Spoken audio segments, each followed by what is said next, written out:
of God's presence. Chapter 5, The Power of a United House, Family, Church, and Generation. Jesus did not only speak of kingdoms. He spoke of houses and cities. Every city or house divided against itself will not stand. Look at the house you belong to, your family, your community, your church, your spiritual alliances. Division weakens them all. In the unseen realm, I have watched households where one person stood up and said, "No more division. No more invisible war inside these walls. We will fight for unity. We will pray together. We will forgive. We will bless and not curse."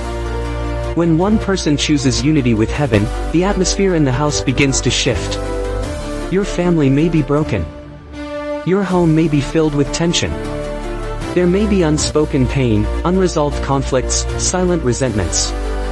Do not underestimate the power of one surrendered warrior in a house. When you choose humility instead of pride, prayers instead of arguments, gentleness instead of harshness, you become a doorway for the kingdom of God to enter that house. The same is true of the church. The body of Christ is meant to be a united army, not a cluster of competing kingdoms. When believers fight over minor issues, slander one another, or prioritize personal platforms over the glory of God, they mirror the divided kingdom, not the united kingdom. The enemy fears a united church. It fears believers who love each other, serve each other, forgive each other, and stand shoulder to shoulder in the mission of God. That is why it fuels offenses, misunderstandings, and egos. But you are called to be different. You are called to be a peacemaker, not a chaos maker. A builder, not a destroyer. Speak life, not division. Cover in love, not expose in pride. Pursue reconciliation, not revenge. Stand firm in truth, but walk in humility. Unity does not mean compromising the gospel, it means living the gospel. And what of your generation? You live in a time of intense division, political, racial, social, economic, ideological.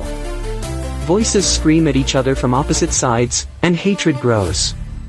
The spirit of division spreads rapidly through media, culture, and systems.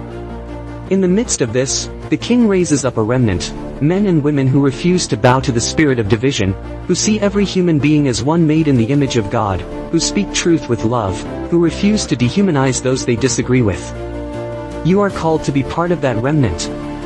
You are called to stand in the gap, to refuse to join the chorus of hatred, to embody the kingdom that is not divided along earthly fault lines.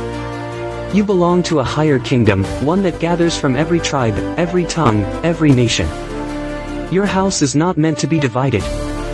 Your church is not meant to be divided. Your generation is waiting for voices that carry heaven's unity. Let that voice be yours.